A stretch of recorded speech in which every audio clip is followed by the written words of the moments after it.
Yo no tengo nada importante que decir, salvo presentar a Daniel Torregrosa. Dar la bienvenida a todos los asistentes. Esta es la última del año 2019, que viene con la ciencia. En esta ocasión vamos a tratar el tema de la química.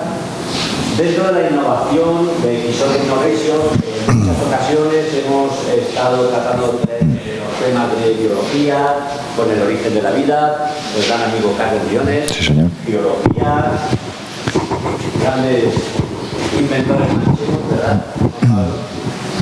Y bueno, nos faltaba química. Este año sabéis que se conmemora el 150 aniversario de la tabla periódica, pero como en Quixote Innovation nos gusta darnos siempre una vuelta de tuerca, dijimos, ¿cómo podemos unir la innovación con la química y ser malvados a la vez? Y pensamos automáticamente en Torregrosa, porque dijimos, qué mejor que hablar de la química con la parte que nunca se comenta, que son los venenos. Yo podría hablar de él, pero ahí ya tenemos químico, divulgador, premio Tesla, el mejor divulgador científico del 2017, una bellísima persona, no lo digo solo porque se ha traído a la familia, pero es... Os voy a dejar con él. Muchas gracias. Además, me venía comentando cómo su familia, su padre en particular, relacionado con el vino, vendiendo vino desde los 8 años, sí, puerta a puerta, como se hacía antiguamente la tradición en Torrevieja. Con 8 años, sí, sí, es espectacular. Lo que ha dado el vino es... 1930 por ahí sería. Bueno, muchas gracias, Joaquín, de verdad. Muchas gracias por invitarme. Gracias, Valdepeñas, porque llevo aquí una hora y media y ya he conocido un montón de sitios interesantísimos. He conocido el museo y he dado una pequeña vuelta con Joaquín. Y de verdad, por lo que he hablado con Joaquín, os felicito por la actividad cultural que tenéis en este pueblo, que es envidiable, ¿eh? Os lo digo yo, que he vivido muchos sitios y me ha contado un par de cosas precisamente que había hoy, y os agradezco que hayáis venido a esta historia de venenos, que no sé si alguien viene con algún tipo de interés, que sepa que se está grabando, ¿eh? Lo digo luego por el turno de preguntas. Bueno, como dice Joaquín, yo soy químico y los químicos pues tenemos esta atribución de la serie Breaking Bad, de que parece que eres químico y tienes que dedicarte a algo malvado.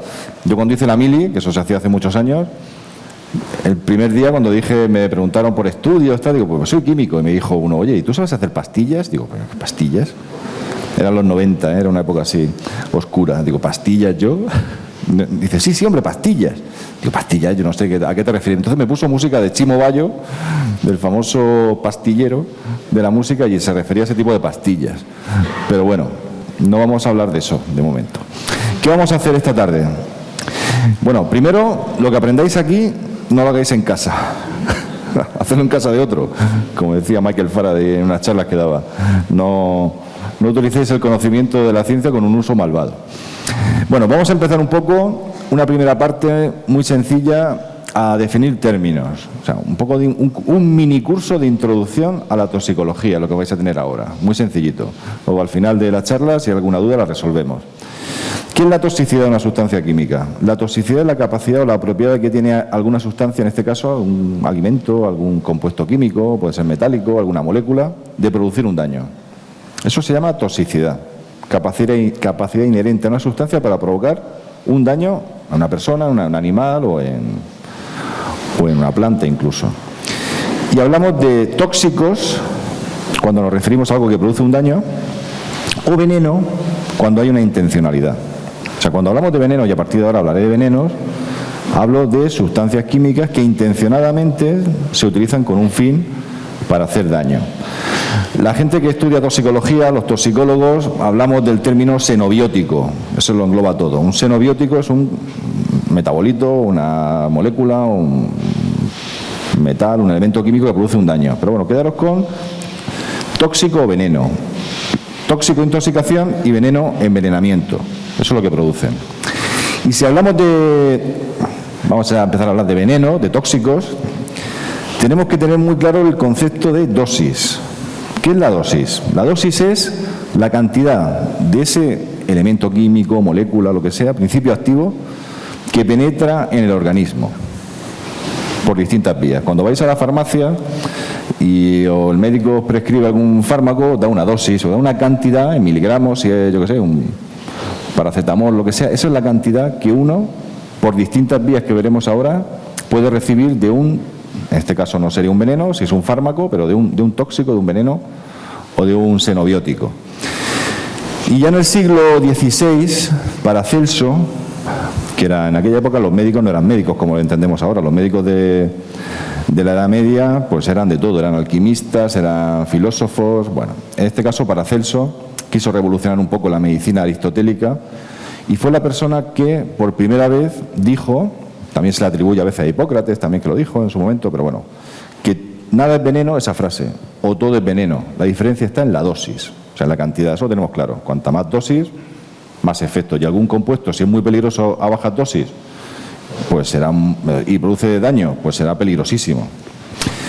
Ejemplos. El agua que estamos bebiendo siempre, el agua de beber, pues hombre, en principio podemos beber la que queramos, pero si superamos cierta dosis nos puede producir la muerte, el agua, ¿eh? O sea, 6 litros de agua pueden producir la muerte de una persona, eso es una dosis muy alta. No es normal que tengamos a alguien que le den 6 litros de agua. La cafeína, pues 118 cafés, son muchos cafés, de verdad, antes te dan una parada cardíaca ahí de tanto café. Y luego el alcohol, estamos en el Museo del Vino, pero bueno, sí es cierto que sabemos que el alcohol es un tóxico y sabemos perfectamente los efectos del alcohol y el alcohol puede matar a una cierta dosis. ¿Hasta aquí bien? Si ahora me preguntáis, oye, ¿y la sustancia más peligrosa, la que tiene la que produce un mayor efecto a una dosis muy pequeña, cuál es? Uno puede pensar arsénico, ahora lo veremos. No es el arsénico, no es el cianuro. Es la toxina botulínica. O sea, la toxina botulínica, que es una toxina que se genera, la genera una bacteria, que es el Clostridium botulinum, a una concentración, a una cantidad, fijaros lo que estamos viendo ahí, de 0,1 miligramos. O sea, vamos a hacer un pequeño ejemplo. Todos habéis tomado una manzanilla esta tarde en alguna cafetería. Yo he tomado un café en lo que antes era el Casino de Valdepeña, que estupendo. Gracias, Joaquín, por la invitación. Y veis un sobre de azúcar y miráis, esos son 8 gramos de azúcar. Dividirlo en 8 partes, tendríamos 1 gramo de azúcar. La milésima parte de eso es 1 miligramo, que no es ni siquiera un granito de azúcar, ¿eh? Ni siquiera, casi no se ve. Pues eso multiplicado 1 millón de veces más pequeño. O sea, esa cantidad de toxina botulínica puede producir la muerte en una persona. O sea, es brutal. Ahora bien, si yo eso lo diluyo 1000 veces más, tengo el Botox. O sea, el Botox ese que te quita, precisamente porque es tan peligroso, que se pone la gente, nadie lo reconocerá, los famosos no sé lo que hacen, pero ya creo que ni con Botox. O sea, todo es función de la dosis. O sea, incluso eso tan peligroso, si se disuelve más, no tiene ningún efecto, bueno, tiene un efecto, pero no mata a las personas. Hasta aquí viene, intoxicación, envenenamiento, toxicidad, dosis. Estas intoxicaciones, si hablamos de tóxicos, pueden ser agudas o pueden ser crónicas. Y aquí tengo 2 ejemplos del mundo de la música, porque podría haber elegido otro. Bueno, el de la derecha seguramente sepáis quién es, ¿no? ¿Quién es? Venga, sí, el de la derecha. El de la derecha sí, el de la izquierda es el difícil. No, pero hay gente que lo sabe seguro. ¿Y el de la izquierda? ¿Alguien lo sabe? ¿Quién? No, pero vamos por ahí. Es del mundo del rock. Santana se parece, pero no tocaba la batería, que yo sepa. Bueno, el de la izquierda es John Bonham, que era el batería del grupo Led Zeppelin, que en 1980 John Bonham se fue de fiesta con su... Bueno, se fue él solo, se fue con sus compañeros y se fue solo. Y empezó a tomar, en este caso a él no le gustaba el vino, craso error, empezó a tomar chupitos de vodka. O sea, le pegaba el vodka con naranja o sin naranja y empezó a tomar vodka. Tomó tanto alcohol que murió intoxicado por alcohol. Hay gente que dice que fue también por el tema del vómito. Bueno, murió, pasó a formar parte del club de los grandes rockeros que han muerto antes de los 30 años. Tenía poco más. No tenía los 27 de todos los demás, pero bueno. Eso es una gran cantidad de un tóxico en un periodo de tiempo muy corto. Eso se llama intoxicación aguda. O sea, esto aquí pues lo hemos padecido alguna vez, pues algo que te ha sentado mal en el momento, y es un envenenamiento, si hablamos de veneno, en el momento. Se puede calcular incluso la dosis letal, la cantidad de alcohol que para matar a una persona. Suele ser unos 400 gramos de alcohol, que son muchísimos. Estamos hablando de él prácticamente que se tomó 1 litro de vodka. en poco tiempo. 1 litro sin haber comido, todo depende también de factores de tolerancia. Es más complejo, pero siempre hay una cantidad que te mata, que te puede matar. El cuerpo antes entra en coma para evitar que siga bebiendo alcohol, o sea, y pueda recuperar. El cuerpo intenta tumbarte para que no sigas. Pero eso es una intoxicación aguda. Y la crónica fue la que le produjo la muerte a Beethoven. Beethoven empezó a tomar compuestos que llamaban plomo, para problemas gástricos que tenía. También se sospecha que también el plomo pudo tener algo que ver con su sordera. Y en una especie de cataplasma que se tomaba él por la enfermedad que tenía, durante 2 años, 1 año, 2 años, pues una intoxicación, tomando poca cantidad de plomo, acetato de plomo en este caso, pues parece ser que le produjo la muerte. Y lo sabemos ahora porque se analizó su tumba y se vio que tenía muchísimo plomo, tenía unos niveles de plomo altísimos. Eso es una cantidad más pequeña de un tóxico, de un veneno, en un periodo de tiempo más largo. Agudo y crónico. Vamos bien, ¿no? Es bastante sencillo. Las vías de ingreso de estos tóxicos o de estos venenos, pues tenemos la vía respiratoria. Bueno, antes de eso, con esa dosis, el agente químico entra en el organismo y puede entrar. Lo podemos respirar, lo podemos ingerir, lo podemos recibir por la piel o bien a través ya directamente de la sangre, por ejemplo, por las mucosas. Vía digestiva, respiratoria, parenteral y dérmica. Y eso ya produce el efecto tóxico. O sea, que sepáis que cualquier cosa, normalmente, en lo que vamos a ver esta tarde, hablamos de envenenamiento de alguien que se come algo, más que respira. Aunque luego al final veremos algo que se respira también. Y pues en toxicología pues se hacen gráficas de la respuesta a un tóxico en función de la dosis. O sea, yo voy dándole a alguien, le voy dando chupitos de vodka a John Bonham y empieza, cada vez le doy un chupito y empieza, pues bueno, se siente bien, empiezan los efectos tóxicos. Su cuerpo empieza, el hígado empieza a degradar ahí ese alcohol, lo pasa a acetaldehído y luego a acetato, con varias enzimas, y conforme vas dando más dosis de algo, el efecto va creciendo, que puede ser hasta la muerte, o puedes parar. Y luego hay gente que a una cantidad pequeña le das un chupito, le das 2, el efecto es más alto. Se llama gente sensible. Y luego hay gente resistente, que le da mucho y el tío aguanta. Yo tuve una época que, si hablamos de tomar, estaba por aquí. Keith Richards, por ejemplo, por hablar, yo creo que está que se sale del puntero de... O sea, esto ya hay gente que tiene una fuerza, pero entendéis, no todas las personas somos iguales. Mayor efecto, por ejemplo, en el tema del alcohol también hay otros parámetros. En la población asiática, hay 1/3 de la población asiática que tiene la carencia de una enzima que degrada el alcohol, con lo cual el etanol tiene una enzima que sí que es la alcohol deshidrogenasa, que lo convierte en acetaldehído, pero luego ese acetaldehído no se degrada a acetato porque tienen una enzima defectuosa, con lo cual beben alcohol y su cuerpo aumenta los niveles de acetaldehído, con lo cual se encuentran fatal. O sea, les sienta a esa población, que aquí en los europeos, por suerte, hay muy poca gente que la tiene, alguien la tendrá, le afecta muy mal el alcohol. O sea, se toman 2 copas y están malísimos, se ponen malísimos y no pueden continuar. Lo había escuchado seguro porque es algo característico de cierta población asiática. Bueno, hasta aquí la parte de esa marrollera, un poco de los conceptos básicos de toxicología. ¿Dónde nos encontramos estos venenos o estos tóxicos? ¿Dónde creéis que pueden estar? ¿En los laboratorios de los científicos siniestros y en la naturaleza? Por ejemplo, en el campo. Aquí es zona de setas, ¿no? ¿Por esta zona? Muy bien. Todas las setas son comestibles, absolutamente todas. Podéis ir al campo y poder comer setas. Pasa que algunas solamente te las puedes tomar una vez. Menos mal que no ha salido nadie. Yo siempre, cuando cuento este chiste, miro si alguien se ha quedado solamente. Todas son comestibles y yo pienso, ¿se irá este a comer seta ahora mismo sin saber lo que estoy diciendo? Bueno, la naturaleza es es la gran fuente de productos tóxicos, precisamente. O sea, en la naturaleza estamos rodeados. Gracias. No son 6 litros, ¿no? Bueno, otro ejemplo también de la naturaleza, el fugu, el pez globo. Esto es muy japonés, pero lo habréis visto en Los Simpsons, por ejemplo. Es un pez que libera una toxina que es la tetrodotoxina. He puesto la fórmula para que no os asuste. Hombre, un poco compleja es, pero tampoco hay que asustarse. Y produce muerte y sigue produciendo muertes esto, ya no en restaurantes, pero sigue produciendo muertes hoy en día de gente que tiene ahí la ligereza y la valentía de ir a un río o a un lago, pescarlo, cocinarlo él. Produce la muerte, sigue produciendo. Pero hubo una racha en los años 60 que se contabilizaron pues cientos de muertes, se cree que son miles, 6.000 muertes en el último siglo. Bueno, no es un gran disparate, pero la gente muere. ¿Qué ocurre en ese pez?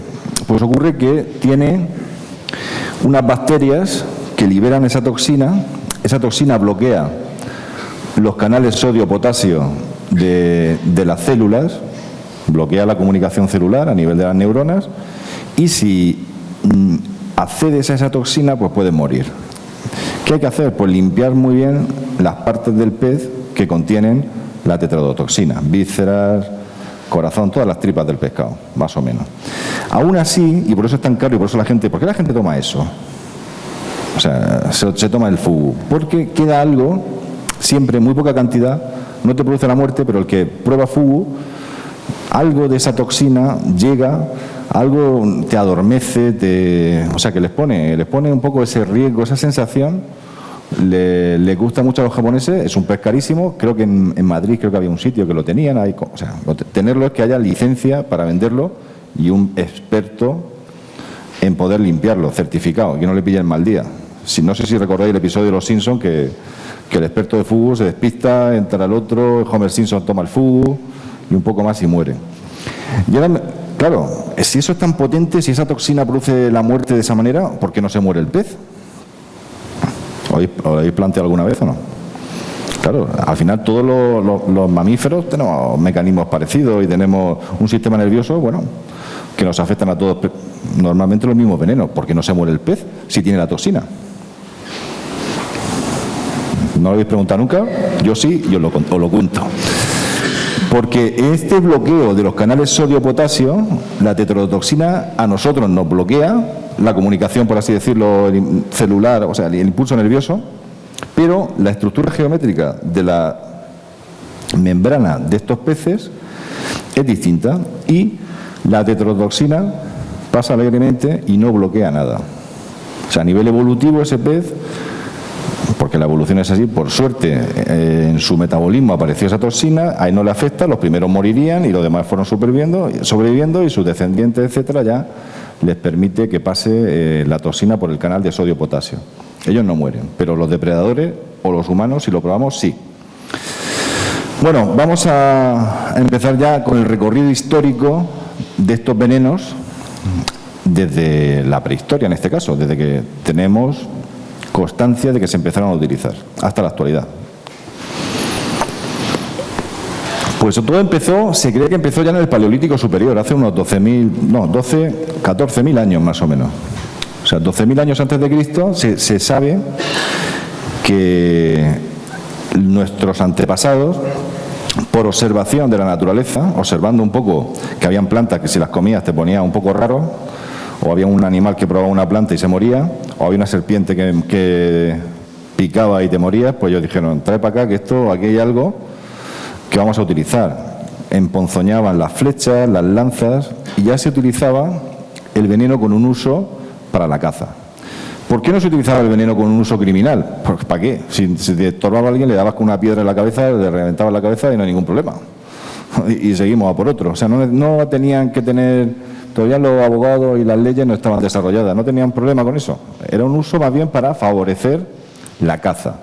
E incluso se cree que en algunas piedras hay unos residuos tóxicos de algún tipo de veneno, de plantas o algún tipo de veneno de animal en el Paleolítico Superior, y hay hasta rastro arqueológico. Esto está un poco en cuestión, pero bueno. Esta charla la di en el Museo de la Evolución de Burgos hace un año y pico, y ahí pues había gente que decía que sí, o sea, los paleontólogos, y otros que decían que no. Bueno, vamos a ver, pero se sabe más o menos que por esta época se empezó ya a utilizar. También en la Edad de Bronce, un poco más recientemente, hace unos 5.000 años, se han encontrado en los palafitos, que eran estas construcciones que se hacían en los lagos, un poco para alejarse del ataque de los animales, se han encontrado restos de adormidera, en concreto de Papaver somniferum. ¿Qué es la adormidera o este tipo de amapola? La planta del opio. O sea, el opio sabemos que es una droga y no se sabe si con un uso lúdico o un uso criminal, pero sí se conoce que se empezaban a utilizar ya las plantas venenosas, o los venenos. En China, hace 5.000 años, había un personaje que se llamaba Zenong, que era muy místico, así, se habla de él como el padre de la medicina china, pero bueno, hay mucha leyenda también de por medio. Pero en sus escritos ya describe ciertas propiedades de sustancias venenosas. Y en el papiro Ebers de Egipto, de 1550 años antes de Cristo, es un papiro que mide 20 metros y es un tratado de medicina. Pues también ahí se recogen ciertas sustancias con sus propiedades y sus efectos beneficiosos o tóxicos también. Sabéis que, por ejemplo, antes la gente cuando le dolía la cabeza se comía las hojas del sauce, porque sabemos que ahora eso tiene lo que es la aspirina, el ácido acetilsalicílico. O sea, siempre un poco por ensayo de error, uno en la naturaleza utilizaba tanto para el bien como para el mal. Bueno, pues todo esto es lo que sabemos ahora. Donde sí que hay más constancia de un envenenamiento así en condiciones es y esto es un hecho histórico, en la muerte de Sócrates. O sea, el ajusticiamiento de Sócrates, el gran filósofo griego, que en el 399 a.C. fue condenado a muerte por 550 ciudadanos atenienses por corromper a la juventud, no creer en dioses, etcétera.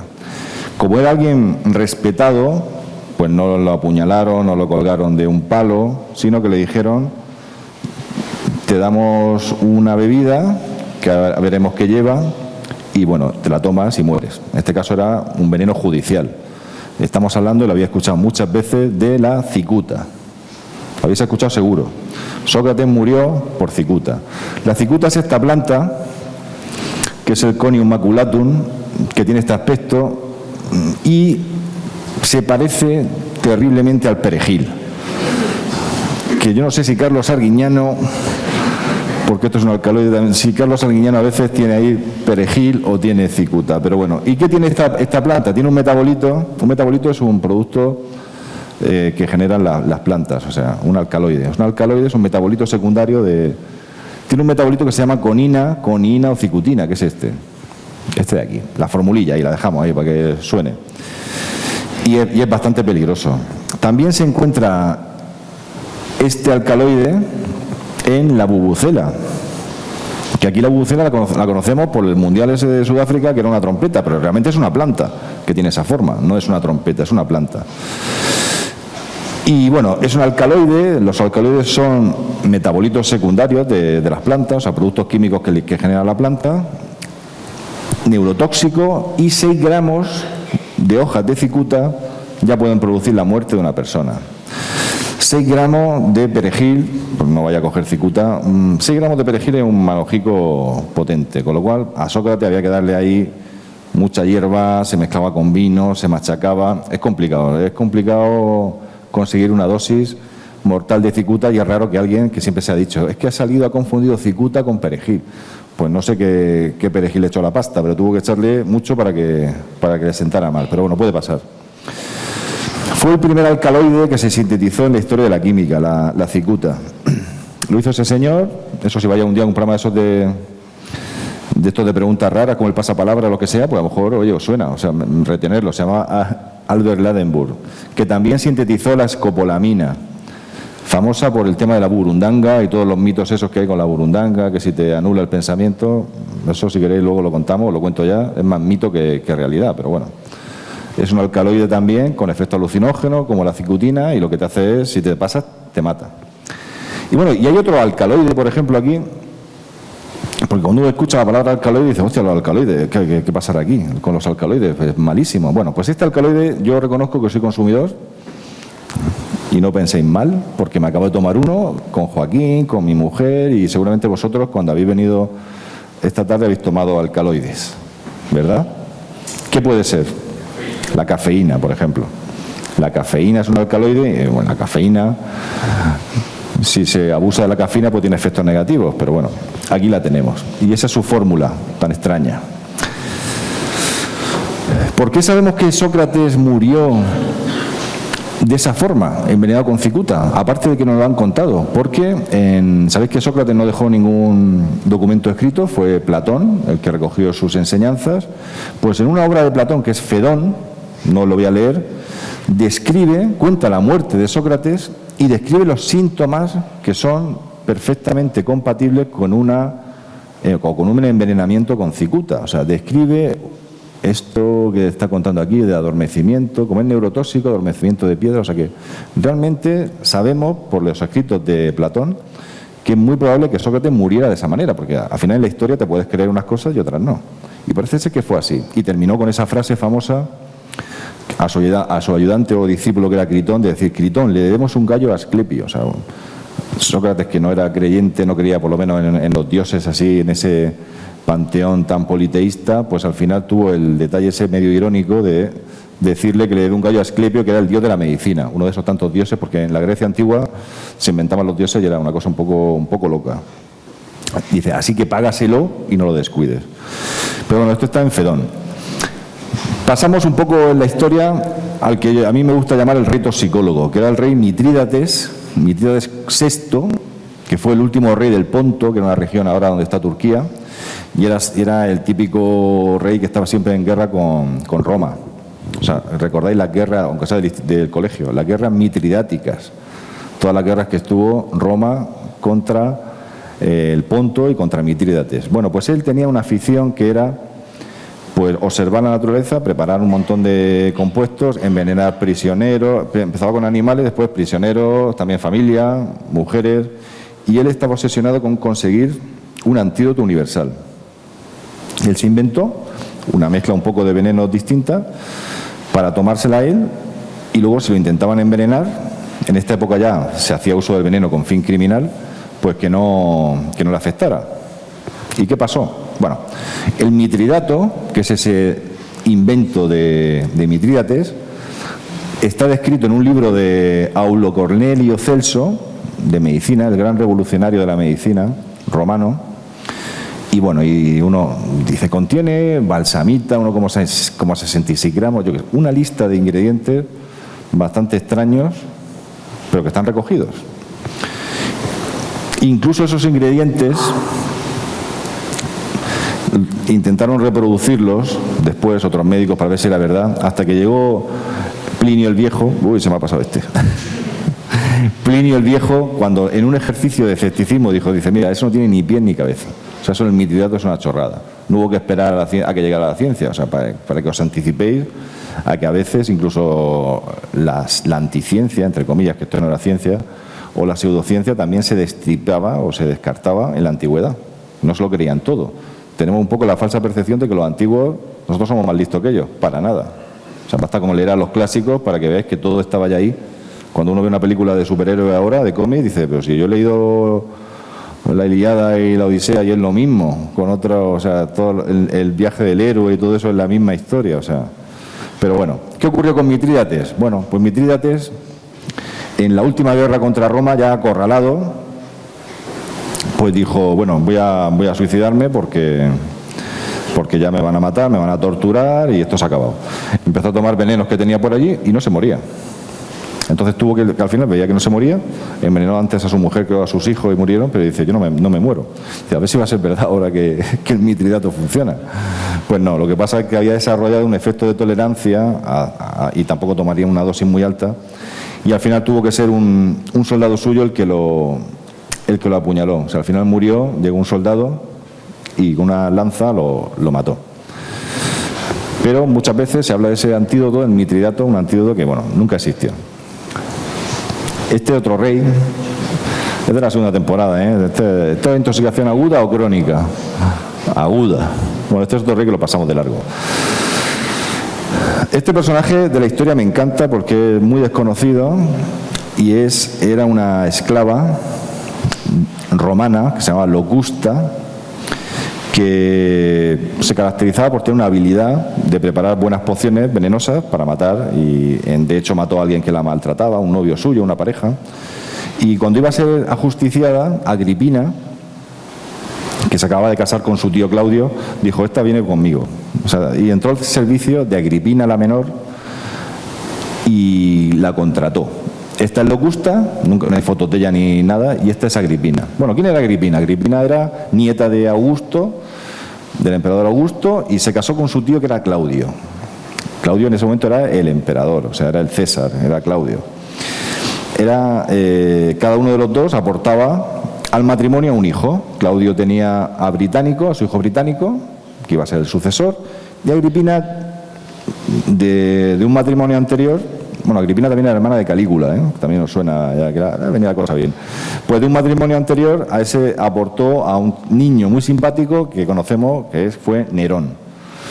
Bueno, pues en ese matrimonio, pues si habéis visto la serie Yo Claudio, pues pasaban muchas cosas. ¿Y qué ocurrió? Pues que Agripina quería que el emperador fuera su hijo, Nerón, cuando muriera Claudio, que los dioses le dieran muchos años de vida, porque descendía de Augusto. Entonces convenció a Claudio para que firmara que en caso de que él muriera, el descendiente fuera Nerón en vez de Británico. Una vez hecho esto, pues Agripina contrató a Locusta, primero envenenó a Británico y después envenenó a Claudio, para quitarse del medio el tema. Era una época muy curiosa en Roma, porque cuando la gente iba a casa de alguien a tomar la merienda o lo que tomaran ellos, que comían tumbados, pues un poco antes iba lo que se llamaba el praegustator, que era otra persona como la que he traído yo hoy, que está probando lo que vaya a tomar luego aquí abajo. Yo no me fío de aquí, de Valdepeña. Yo me he traído otra persona, un praegustator, que ahora mismo está probando, y si no se pone verde... Bueno, tal era la sofisticación de los envenenamientos en Roma, que incluso, por ejemplo, en un cuchillo, fijaros la habilidad, para cortar algo, impregnaban uno de los lados del cuchillo con un veneno, en este caso podían ser setas o arsénico. Entonces cortaban, dice, oye, tú ven aquí a merendar conmigo, no pasa nada, mira, voy a comer yo lo mismo que tú. Mira, ves aquí el pastel, corto, este para mí y este para ti. Dice, como no pensaba, y estaba envenenado la parte del para ti. O sea, fijaros cómo eran los romanos. Bueno, pues Locusta, aparte del praegustato, que sea un poco violento, ¿no? Que tú no te fíes, que estés ahí esperando, tienes ahí puesto ahí el café y todo, y estás esperando y viendo el otro cómo le cambia la cara. Bueno, pues Locusta se especializó en extraer tóxicos, en este caso amatoxinas y falotoxinas de setas, que son muy venenosas, y también con arsénico. O sea, te preparaba ahí los polvitos, por así decirlo, para cargarse a alguien. Y bueno, sabemos perfectamente cómo acabó todo. Murió, cómo acabó, no como cuentan las películas a veces. Agripina al final envenenó a Claudio. De hecho, el final de la serie Yo Claudio es ese, con setas, en este caso, setas que le había preparado Locusta, enmascaradas con otro tipo de setas que sí que eran comestibles. Y Nerón tuvo prisa. ¿Por qué? Por ser emperador. Entonces Nerón intentó matar a su madre, pero la madre tonta no era, porque la madre no probaba nada, tenía un praegustator, no, tenía ahí 5 praegustator y empezaban a comer desde la mañana. La madre no lo intentó, Nerón, envenenar a su madre, hasta que al final se desesperó y le dijo a uno de su guardia personal que la apuñalara, y Nerón apuñaló a su madre. Luego viene lo de los romanos, del circo, de los cristianos, todo eso, y el incendio. Todo eso tampoco es verdad, ¿eh? O sea, a Nerón, de estas películas que ven a los cristianos con los leones, eso fue después. Nerón en ese momento no tenía esa preocupación. Y el incendio de Roma no lo provocó él, por lo que dicen los historiadores. O sea, os recomiendo muchas veces estos mitos de la historia que son muy curiosos, que a veces porque los asumimos porque lo hemos visto en una película o nos lo han contado, pero hay muchísimos mitos. Bueno, aquí tenéis también otro ejemplo famoso, que fue el suicidio de Cleopatra, cuando ya Marco Antonio murió y estaba acorralada, y lo hemos visto en grandes películas también. Siempre se ha asociado ese suicidio a la picadura de una serpiente venenosa, del áspid, que es una cobra egipcia. No tenemos de hecho no se ha encontrado todavía la tumba de Cleopatra, no tenemos todavía ningún rastro arqueológico que nos diga que eso fue así, pero sí sabemos, o hay teorías diciendo que es muy improbable que fuera con la serpiente. ¿Por qué? Porque la muerte con una picadura de este tipo de serpiente es una muerte que te deja desfigurado el rostro. O sea, las convulsiones y posiblemente Cleopatra buscara otro tipo de muerte para dejar un cadáver, porque sabéis que luego los egipcios, pues esos cadáveres los enterraban y los adoraban, o sea, creían que luego iban a volver. No lo sabemos, no sabemos si fue la serpiente, hay crónicas de la época que dicen que fue la serpiente, pero dicen, hace poco leí en una revista, creo que fue en National Geographic, que parece ser que se sabe más o menos dónde puede estar, o hay sospecha de un sitio de la tumba de Cleopatra, pero no se ha encontrado. Y aunque se encuentre la momia, pues bueno, no sabemos tampoco si se sabrá la causa de la muerte. Es posible que sí, o no sabemos eso, el tiempo que pasará hasta saberlo. Es muy curioso también cuando hablamos de esta época o en el cine. Si yo, por ejemplo, no tengo aquí una pizarra, en una cronología histórica, si yo pusiera aquí un teléfono móvil y donde está el cartel, las pirámides de Egipto, ¿dónde estaría, quiero decir, un teléfono móvil, el presente, o sea, 2019, ¿dónde estaría Cleopatra? ¿Más cerca de las pirámides o más cerca del teléfono móvil? No. Las pirámides tenían 5.000 años. O sea, las pirámides tienen miles de años. Ellos nacían ahí y ya las pirámides, claro, creían que eran los dioses que la habían dejado ahí. O sea, las pirámides tienen mucha más edad y Cleopatra, que es de prácticamente hace 2.000 años, está mucho más cerca del presente que de la época de las pirámides. Pero luego vemos las películas de Cleopatra que están construyendo las pirámides allí. Bueno, pues no. El arsénico. Empezamos ya con lo duro. El arsénico, un elemento químico, ahora que estamos celebrando el 150 aniversario de la ordenación de Mendeleev, que es un personaje fascinante de la historia de la química. Eran 17 hermanos, él era el pequeño. O sea, y su madre vio que era muy listo y se fue desde su pueblo en Siberia, prácticamente andando hasta Moscú. En Moscú lo rechazaron por ser siberiano y después se tuvo que ir andando a San Petersburgo. Tardaron ahí un montón de tiempo. Él tenía 14 años o por ahí. Tal esfuerzo hizo la madre que murió. Murió poco después, al mes o por ahí. Y bueno, fue un gran revolucionador de la química y sobre todo de la pedagogía en Rusia. Fue el primer científico que empezó a utilizar en Rusia mujeres como ayudantes. O sea, fue un gran personaje y entre ellos pues esa visión de ordenar los elementos de la tabla periódica dejando huecos. Pero bueno, el arsénico en este caso es un elemento que se conocía desde la antigüedad. Y la persona que lo identificó fue precisamente el patrón de los químicos, San Alberto Magno, en 1250. Fue el que lo identificó y dijo que era un elemento. Pero se conocían las sales de arsénico. Es un elemento muy conocido y se conocía, por desgracia, porque la gente lo utilizaba, su toxicidad. La toxicidad del arsénico viene por las sales. O sea, lo que es tóxico son estos polvitos, que puede ser azúcar. Os dais cuenta, ¿no? Puede ser perfectamente azúcar. Que es el trióxido de arsénico. El arsénico en estado puro no es tan peligroso. Realmente no es peligroso. El arsénico metálico, lo que pasa es que es un metal que eso no hay manera de echarlo en el café, ¿verdad? Pero las sales de arsénico, el trióxido de arsénico es el veneno pues de películas, de arsénico por compasión, de 1000 historias, y es lo que siempre uno entiende por envenenar a alguien echándole arsénico. Por ejemplo, en esta película o en este libro, en El nombre de la rosa, recordáis el gran final ese ahí con Jorge de Burgos, que es el ciego, el monje con el libro de humor de Aristóteles y con de chuparse el dedo, ¿no? Eso ahí había un compuesto verde con arsénico, que puede ser lo que se llamaba el verde de París o el verde de Sile. Y hace un año, si recordáis en la tele, pues se dijo que se habían encontrado en Dinamarca 2 libros forrados que estaban pintados con ese veneno. Y dijeron, esto es el nombre de la rosa, lo hicieron para que... No. Lo hicieron porque precisamente por los poderes tan peligrosos que tiene el arsénico de toxicidad, lo que hace es que los hongos y por así decirlo las bacterias no se comen el libro. Lo hacían para preservar el libro, o sea, pintaban con el verde con un carácter más bien de conservación, más que otra cosa. Pero bueno, era peligroso, vemos aquí que lo está cogiendo con guantes el investigador. Pues se puso de moda en siglo XVI, por ejemplo, pintar las paredes, siglo XVII, siglo XVIII también, de color verde, con lo que se llama el verde de Sile o el verde de París, e incluso se dice que Napoleón murió intoxicado por arsénico porque donde él estaba en la isla de Santa Elena exiliado, pues había papel pintado de esa manera. No lo sabemos, pero bueno, puede ser puede ser porque realmente eso desprende arsénico, ese pigmento, esa pintura. Tendría que tener la habitación muy mal ventilada, pero bueno, o a lo mejor le chupaba las paredes, no lo sabemos. Bueno, y también el Renacimiento, el arsénico tuvo su época dorada.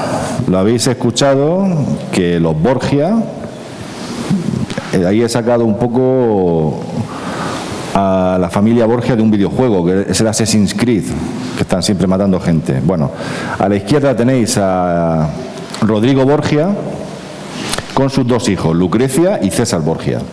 Rodrigo Borgia fue el Papa Alejandro VI.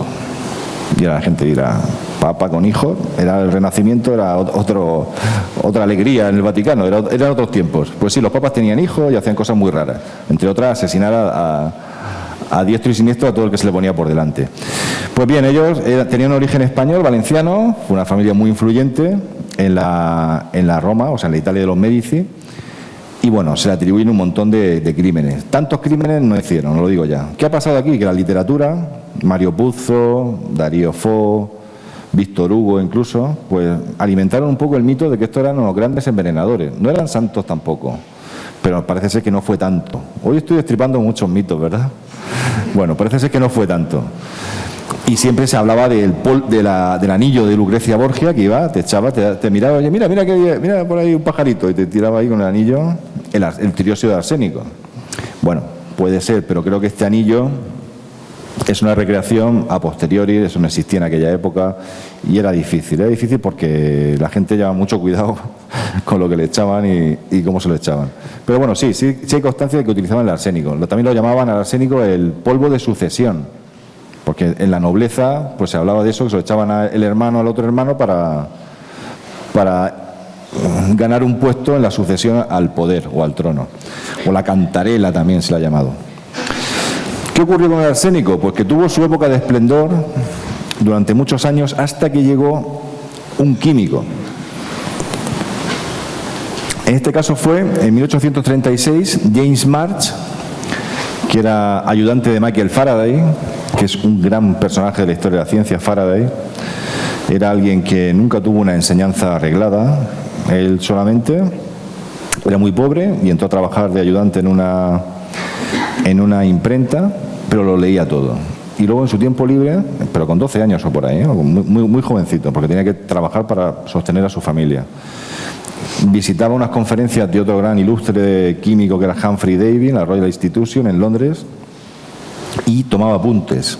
Entonces tomaba unos apuntes con sus conocimientos de encuadernar, de la imprenta, que llamaron mucho la atención de Humphrey Davy, entonces lo cogió como ayudante. Y lo tuvo de ayudante y se convirtió en Michael Faraday. Le debemos el electromagnetismo, el descubrimiento del electromagnetismo, o sea, grandes avances de la ciencia a Michael Faraday. El faradio lleva, como la unidad de capacidad lleva su nombre, pero nunca pasó por la universidad. De hecho, Humphrey Davy dijo, que descubrió, así creo que fueron 6 elementos químicos, el cloro, etcétera, un montón, que su mayor descubrimiento fue Michael Faraday. O sea, un personaje de verdad, si tenéis interés, siempre se le pone incluso por encima de Einstein, porque Einstein tenía en su despacho un retrato de Faraday y de Maxwell, de otro también. O sea, a esa altura, ¿eh? Bueno, pues este señor, James March, obsesionado con era como un perito judicial, obsesionado con un caso que le tocó vivir a él, que lo llamó un juez, de un asesinato con cianuro, que no sabían si había sido. Él dijo en principio que no, y luego años después confesó el crimen el que lo había hecho. Pues se encerró un poco en diseñar una prueba para detectar el arsénico en una muestra biológica. Y inventó lo que se llama el test de March. Es coger una muestra que lleva arsénico, pues del estómago de alguien que se han cargado, con este equipamiento, con ácido sulfúrico y zinc, aplica calor y en un matraz al final se libera el hidruro de arsénico, otros compuestos, se libera una especie de peliculilla que luego la recortas, la pesas y te da una prueba científica de si esa muestra tiene arsénico y en qué cantidad, con una sensibilidad de 0,02 miligramos de arsénico, o sea, detecta una cantidad muy pequeña de arsénico. Esto fue en 1836. En ese momento se acabaron todos los maridos o mujeres que, o sea, le ha sentado mal la cena. O sea, cuando había sospecha, pues se hacía la prueba y se veía que, oye, pues la cena llevaba arsénico, que era un compuesto que se obtenía de forma muy fácil y barata. Hubo un caso en Francia de Marie Lafarge, muy famoso, que se creía que había envenenado al marido y estaban todos los periódicos de la época siguiéndolo.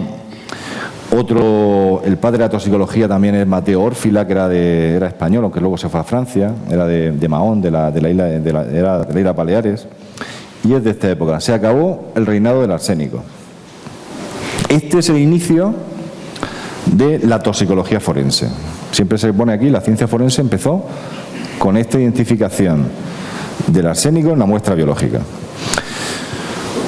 Otro veneno muy conocido, sobre todo por las referencias que ha tenido sobre todo en la literatura, es la aconitina. También fue un veneno judicial que se utilizaba en la Edad Media y se extrae de una planta, como casi siempre todo esto, que es el acónito, una planta muy bonita, mediterránea, el acónito, y pues esto en pequeña cantidad se utilizaba, más difícil de encontrar, pero se puede encontrar.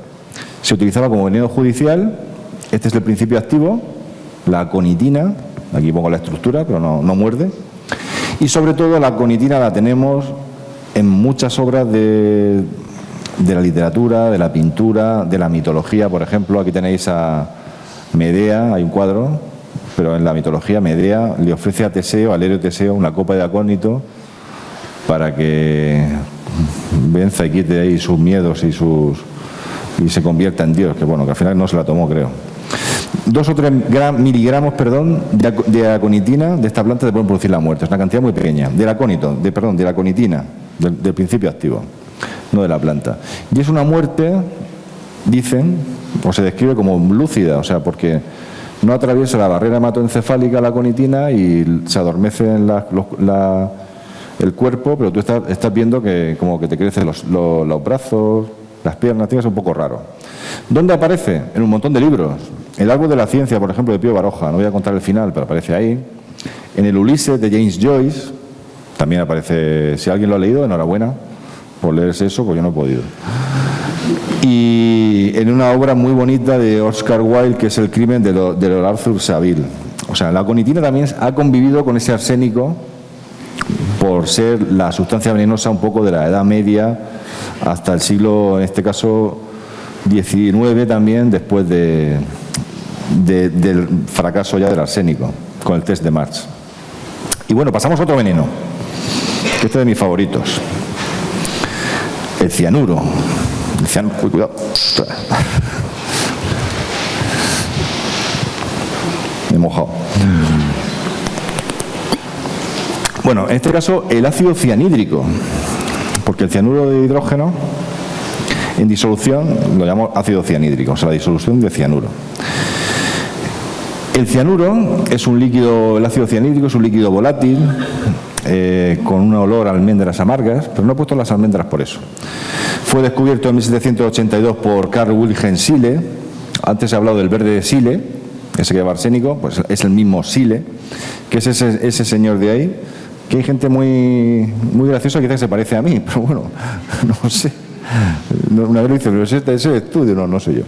Bueno, Carl Wilhelm Scheele es uno de mis personajes, igual que Michael Faraday, favorito de la historia de la ciencia, porque era un ayudante de farmacéutico, no fue tampoco a la universidad, pero le encantaba experimentar, era un gran experimentador. Lo único que era un poco desastre y no publicaba sus descubrimientos, o los publicaba tarde, con lo cual Isaac Asimov, el gran divulgador, lo llamó hard luck Scheele, o sea, mala suerte Scheele. ¿Por qué? Porque él, por ejemplo, descubrió el oxígeno, pero luego más tarde fue Priestley y luego Lavoisier los que al final supieron un poco la importancia. Pero el oxígeno lo descubrió Scheele, el oxígeno, un montón de ácidos, elementos químicos también lo descubría, pero era un poco desastre, con lo cual ha pasado a ser poco conocido, pero bueno, si uno investiga un poco, pues descubre que era un gran científico, con la mala suerte de que murió con 43 años, porque tenía la costumbre de todo lo que probaba le daba al tarro, a ver, oye, ¿y esto a qué sabe? Entonces parece ser que murió no por cianuro, sino por mercurio, algún compuesto mercurial, una intoxicación, fallo hepático, y con 40 y pocos años, con 43 años, el pobre murió. Bueno, pues fue el descubridor del ácido cianhídrico. ¿Y por qué pongo aquí un almendro? Bueno, porque las almendras sabéis que hay dos tipos de árboles, la Badirá amara y la dulcis, pues que dan almendras. Unas son las que nos comemos y otras son las almendras amargas, que alguna vez alguien la ha probado, ¿no? Muy bien. Pues la almendra amarga tiene un compuesto que es este, que se llama amigdalina, que en contacto con el agua, con la saliva, cuando uno se toma una almendra, libera benzaldehído, que es esto de aquí, y cianuro de hidrógeno, ácido cianhídrico, y luego también glucosa, etcétera. O sea, cuando alguno de vosotros ha tomado alguna vez una almendra amarga, o por ejemplo la semilla de una manzana, también tiene amigdalina, ha estado tomando cianuro. Ahora habrá aquí alguna mente que dirá, oye, ¿cuántas hay que tomar para que le siente mal la cena a alguien? Porque el arsénico, dice, ¿dónde saco yo arsénico? ¿O dónde saco yo esto? Mira, oye, claro, hablamos de almendras amargas, situaros. Pues bien, en función de los kilos de una persona, se calcula la dosis letal, una persona de 70 kilos, así como yo, más o menos, se calcula entre 1,5 kg y 3 kilos de almendras amargas en un periodo de tiempo corto. Antes pides el comodín del apuñalamiento o de que te ahorquen, o dispárame ya, no me tengas comiendo almendra amarga y mátame. O sea, realmente, precisamente ese amargor es el que ha hecho que muchos animales rechacen ese tipo de... O sea, rechazamos ese sabor, los humanos y muchos animales, porque sabemos que pueden tener efectos tóxicos. Hace falta mucha almendra amarga, o sea que tranquilos, ¿eh? Pero bueno, hablamos de recordar el concepto de dosis, hablamos de la dosis. Hace falta una dosis muy alta. De hecho, la dosis letal para el cianuro de hidrógeno son 50 miligramos y si es el cianuro de potasio, un poquito más. Y esto nos lleva a un hecho histórico muy divertido. Bueno, es divertido, hay muerte, pero es divertido, que a mí me gusta contarlo. Que es la muerte de Rasputín. Rasputín es el señor este de la derecha, que estáis bendiciendo, era un monje, él decía que era un monje, era lo que ahora son los coats y todo esto que te venden humo. Pues en su momento él entró a formar parte de la nobleza rusa, empezó a establecer contactos con el zar Nicolás II, con su familia, prometió que el hijo del zar, o sea, prometió que iba a curar al hijo del zar, que era hemofílico. Bueno, entró, ya os digo, por la puerta grande y diciendo que, bueno, también se acostaba ahí con todo tipo de todo tipo. No sé si le gustaba todo. Y bueno, y hubo gente de la nobleza que no lo podía ni ver. Entre ellos, el príncipe Yusupov, que estaba casado con una sobrina del zar Nicolás II, que se llama Irina. Entonces, este señor, que era Yusupov, dice, este tío se está cargando el sistema. Fijaros que poco antes, ya una época bastante complicada en Rusia, pre-revolucionaria, 1916, dice, a este hay que quitárselo de en medio porque está siendo muy influyente en la familia real, se está llevando la pasta y que no. Entonces quiso matarlo, no podía matarlo porque quedaba mal, disparándole o asesinándolo porque se hubiera notado mucho. Entonces dijo, preparó una merienda, invitó a Rasputín con la excusa de presentarle a su mujer, Irina, que él no la conocía, que era sobrina, y el otro seguramente quería, dice, vamos a ver si hay suerte esta tarde. Le preparó una merienda con cianuro sódico, en este caso, potásico, perdón, o sea, con pastelitos impregnados de cianuro, vino dulce lleno de cianuro. O sea, le metió ahí un festín, porque sabía que era muy goloso a Rasputín, que le gustaba el dulce. Hay gente que le gusta el salado, a él le gustaba el dulce. Entonces, Rasputín fue al palacio de Yusupov, del príncipe Yusupov, que si os fijáis, murió, bueno, hace poco más de 50 años. Luego se exilió, tuvo una vida, y él contó en sus memorias cómo asesinó a Rasputín. Luego se exilió en el Reino Unido. Sabéis que a los Romanov luego los ejecutaron, etcétera. Bueno, pues le preparó la merienda. Entonces llegó Rasputín, un poco así, dice, no creo que me pase nada, pero bueno, fue allí a preguntar por Irina. ¿Dónde está Irina? Pues Irina no está. Toma dulce. Empezó a tomar y no le pasaba nada. Bebe vino. Empezó a beber vino. Yusupov le daba ahí merienda y dice, este tío tiene que estar muerto ya. No moría.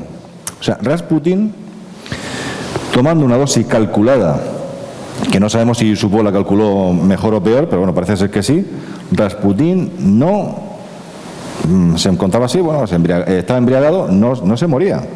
Con lo cual Yusupov, ya un poco mosqueado, dice, a ver si va a ser que tiene poderes o algo. pues dice, hasta aquí hemos llegado. O sea, en cuanto sacó la guitarra Rasputín, que por lo visto parece ser, cuenta Yusupov, que empezó a cantar canciones populares rusas, dijo, hasta aquí hemos llegado. Tenía un plan B, tenía a uno de sus soldados en la puerta y dice, ahora, entró, le empezó a dispararle, Rasputín salió corriendo, le disparó varias veces por la espalda y cayó, era invierno, no sé si fue, sí, bueno, cayó al río Neva, que es el río de San Petersburgo, y ahí murió. La autopsia luego del forense dijo que había muerto ahogado, pero bueno, llevaba los disparos y nunca vieron si había sido envenenado. ¿Por qué cuento esto? Cuento esto porque fue así, tal cual, como lo cuenta Yusupov. No sé si fue con más cianuro o menos, pero claro, aquí hay un hecho que sorprende. Es decir, ¿por qué no murió Rasputín envenenado por cianuro? Y eso lo hemos sabido luego la respuesta mucho tiempo después, porque ahora sabemos que el cianuro potásico o el cianuro sódico, si tú lo ingieres y has tomado mucha glucosa, que es la glucosa es un anillo o tiene 6 átomos de carbono, ese cianuro entra en esa glucosa y la glucosa, por así decirlo, lo convierte en otro anillo de 7 átomos de carbono, que es una heptosa, con lo cual lo estás secuestrando y estás quitando los efectos nocivos del cianuro, que también bloquea los canales de sodio-potasio y otras cosas más, y estás, por así decirlo, dando un antídoto a un veneno. No estoy diciendo aquí que cuando uno toma cianuro el antídoto de glucosa, pero parece ser que sí que secuestra y que parece ser que es muy posible que primero Rasputín, pues que era un tío, yo creo que era más alto que yo, eran muchos kilos y a lo mejor no tomó mucho cianuro. Y segundo, seguramente la glucosa, el vino dulce y todo lo que se le atiborró él de pastelitos hicieron que no muriera por intoxicación con cianuro. Bueno, esa es la muerte de Rasputín. Y aquí pasamos ya y seguimos con el cianuro a un hecho ya de la historia, pues que, bueno, antes nos hemos reído un poco, pero aquí es que esto ya no tiene ninguna gracia. Porque estamos hablando del exterminio en el Holocausto de millones de personas que fueron asesinadas en las cámaras de gas. Y en estas cámaras de gas de los campos de concentración como Auschwitz, que esta es la foto que he traído, aquí en alemán con el trabajo Sara Libres, Auschwitz, Treblinka, Sobibor, pues eran auténticas fábricas de eliminar personas. ¿Y lo hacían cómo? De la forma más barata posible. La más barata era con un compuesto de cianuro que se llama ciclón, el ciclón B.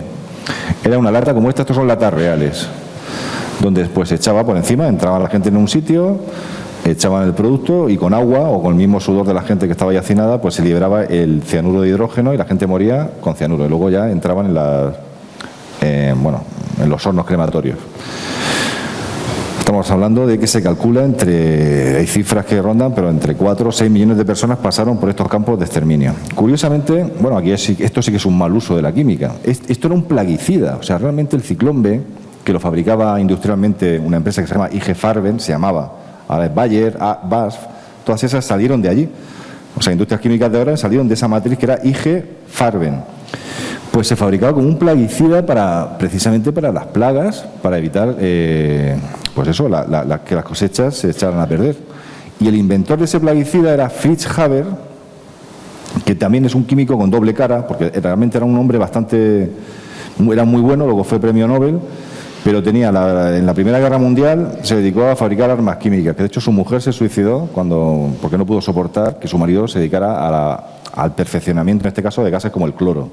Y también a Haber le debemos la síntesis del amoníaco, que tantas vidas ha salvado como fertilizante. O sea, es un personaje que era judío. Lo que pasa es que murió antes de la época de los años 40, del 43 del 42 al 44. Pero toda su familia, sobrino, hijos no tuvo, creo, o la hija se escapó. Toda su familia judía murió en las cámaras de gas, en el Holocausto. O sea, que es curioso. Bueno, también ese mismo cianuro, paradójicamente, el cianuro que se utilizó por la Alemania nazi para exterminar tantos millones de personas, es el que luego ellos, tanto en los juicios de Nuremberg, pues se tomaban la pastillita, como aquí Goebbels, antes de ser ahorcado, porque ahorcarlo era, se ahorcaba a los traidores. O sea, él fue condenado a muerte y antes de ser ahorcado alguien le pasó una cápsula y se la tomó. Y bueno, cuando ya estaba acorralado Hitler, sabéis perfectamente que en este caso este es Goebbels, perdón, y este es Göring, exacto. Este es Göring y este es Goebbels. Magda Goebbels con Goebbels tenían un montón de hijos. Ahora os cuento la historia. Esta foto se puso de Photoshop en su día. Se llama Harald, que era un hijo de Magda de un matrimonio anterior, no era hijo de Joseph Goebbels. Bueno, pues toda la familia, ya acorralados por el ejército rojo que estaban a punto de entrar, ella pues le dio con la leche o con la cena cianuro y murieron todos. Todos los niños tenían nombre que empezaba por la letra H, niños y niñas. Hilda, Heder, la H de Hitler. O sea, todo era un poco así siniestro y aquí así acabaron su vida. Bueno, la historia un poco por contar algo anecdótico. Se llama Harald. Harald era hijo de Magda Goebbels, pero era un oficial del ejército alemán que después, cuando acabó la guerra, se mostró que era un soldado que no tuvo ni idea ni de ningún crimen, de ningún tipo. Era una persona normal. De hecho, no pasó ni por la cárcel prácticamente. Fue él y luego creo que su hermano, un amigo suyo, fue el fundador de BMW. Fue directivo, no el fundador, fue un directivo muchos años de la BMW. O sea, los que tengáis un BMW, que sepáis que el Harald Goebbels, pues bueno. Pero no pasaba nada, no fue nunca, ni fue juzgado porque nunca se le encontró ningún atisbo de algún crimen de guerra. Bueno, seguimos con el cianuro. ¿Quién es esta persona?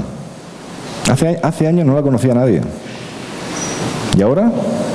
Ahora sí, ¿verdad? Alan Turing. Seguimos en la Segunda Guerra Mundial. En esa época las comunicaciones se hacían encriptadas. En este caso había una máquina, que era la máquina Enigma, que se introducía un código y bueno, o sea, había una transmisión cifrada y se desentrañaba pues en el otro lado del Atlántico o en Europa de un sitio a otro. El ejército aliado, los británicos, los franceses menos, pero los británicos sobre todo y los americanos, pues consiguieron estas máquinas, pero no había manera de descifrar el código de esa máquina. O sea, cómo funcionaba para poder encriptar y luego desencriptar. Pues un gran matemático, que es este señor Alan Turing, con un equipo que tuvo de colaboradores, consiguió descifrar el código. De hecho, luego Turing, que era un profesor universitario, es el que se le considera padre de la informática. Se lo había escuchado seguramente. Bueno, pues acabó la guerra, todo era secreto, nadie sabía nada. Acabó la guerra, de hecho hay gente que dice que la guerra acabó antes gracias a descifrar el código de las máquinas Enigma, porque se utilizaron también en el desembarco de Normandía para engañar a los alemanes. Iba a hacerlo por un sitio y consiguieron engañarlos para hacerlo por otro. Pues gracias a Turing, pues no sé, a lo mejor no estamos aquí hablando alemán ahora mismo, vete a saber, pero bueno, se le considera una pieza muy importante de la victoria aliada en la Segunda Guerra Mundial. Si habéis visto la película de Imitation Game, os digo ya que la figura que cuentan como Turing es así un poco friki y raro, no es cierto. O sea, si tú lees alguna biografía suya seria, ves que era una persona normal, un gran genio, pero no tenía el rollo ese así traumático y lo ponen un poco regulín. Es bastante triste la película con hechos históricos, pero hay muchas cosas que no. Así que, bueno, está bien para introducirse al personaje, pero no era así, no era tan raro. Bueno, pues Turing, acabó la guerra y se dedicó a dar clases y a investigar.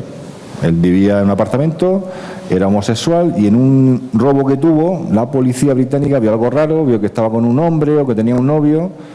Y en aquella época, hablamos de 1954, o sea, antes de ayer, prácticamente, pues era un delito. Y lo condenaron a castración química. Era o cárcel o castración química. O sea, en la cárcel no quiso ir. Estamos hablando del gran héroe de guerra. Nadie lo sabía. Ni el juez que lo condenó sabía quién era él. Era secreto todavía. De hecho, se desclasificó todo el tema hace 15 años. No más.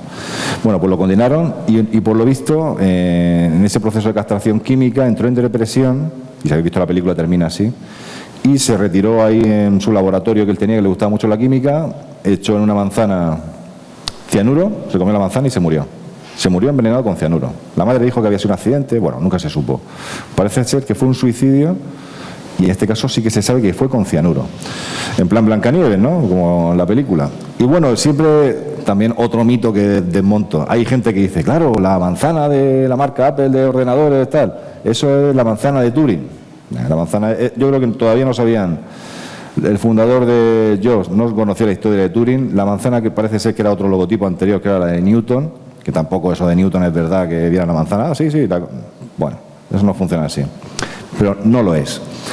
Pero en este caso, hasta hace poco no se conocía, y yo recuerdo, no sé si fue en 2009 o en 2008, que el primer ministro británico tuvo que pedir perdón en nombre del gobierno por lo que hicieron con Turing. O sea, es brutal, ¿eh? O sea, estamos hablando del Brexit, ¿no? Venga, iros ya. Si se quieren ir, que se vayan, porque de verdad, es que a Oscar Wilde también le pasó lo mismo. Años anteriores también fue algo parecido, lo condenaron, lo metieron a la cárcel por su condición sexual. Más cianuro, 1978, tenemos el mayor suicidio colectivo que se sepa, voluntario, hasta cierto punto, algunos lo forzaron, pero bueno, una secta que era el templo de Dios, creo que se llamaba, bueno, liderada por este señor que parece Elvis Presley, que era el reverendo Jim Jones, pues bueno, dijo que había que irse a una isla y todos a tomar cianuro para poder la nave espacial que lo llevara. Bueno, estas son imágenes reales, es brutal, de verdad. O sea, la gente empezó a tomar la sopa, no sé si era como una especie de sangría o de queimada, y algunos ya vieron que no, y tenían gente que luego asesinaron, había un congresista que también fue asesinado, un senador, no me acuerdo, y esto fue también con cianuro sódico. O sea, había un brebaje ahí que tenía que ser aquello imbebible, pero bueno. Continuamos, dejamos ya el cianuro y estamos ya llegando casi al final, porque ya entramos en años más recientes. Y también el mismo año, en 1978, Georgi Markov, que era un disidente búlgaro, era alguien muy crítico con la Unión Soviética, pues fue a Londres a hablar con otros periodistas. Él era periodista, para dar información de cómo actuaban los servicios secretos en Bulgaria, en su país, y paseando por un puente notó en la pierna, notó como un picotazo, y dice: ¿qué me ha pasado? Luego se quitó el pantalón y vio como que tenía un agujerillo, le había pasado algo. ¿Qué le había pasado? Pues que agentes del KGB con un paraguas, iban paseando con un paraguas, se cruzaron con él, y el paraguas, que esa es una foto real del paraguas, una recreación, era una especie de escopeta. O sea, le dispararon una bala como esta, muy pequeña, más pequeña que un perdigón, hueca, donde en su interior le habían introducido ricina. ¿Qué es la ricina? Pues la ricina es un compuesto que se extrae de semillas del aceite de ricino, lo habéis escuchado muchas veces, ¿no? Ya la estructura es bastante más compleja de las que hemos visto, que es bastante tóxico. Además tiene una toxicidad en aquella época muy peculiar. ¿Por qué? Porque la ricina, estos son semillas de ricino, y en Breaking Bad, la serie, pues también sale. La ricina no mata en el instante, sino que te mata 2 o 3 días, y en ese momento no había ningún antídoto. No voy a hacer spoiler con Breaking Bad, que sale también ese tema. Empiezan a encontrarse mal, y esta intoxicación por ricina empieza a actuar de una manera que pueden ser máximo 3 días. A los 2-3 días, Georgi Markov murió.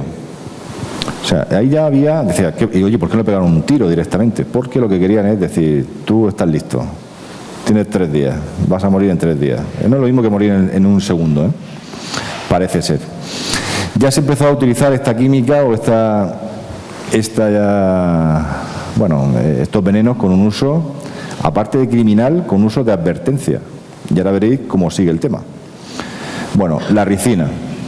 También recordáis también que hace poco, o unos años, en la Casa Blanca recibían paquetes con ricina, con no sé si fue Obama o fue anterior no sé si fue a Bush o Obama, no me acuerdo.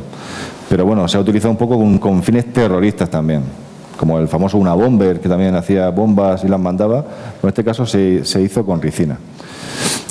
Bueno, no voy a decir que es fácil, pero realmente extraer la ricina del ricino, alguien que sepa química lo puede hacer. Y es una planta que está por ahí.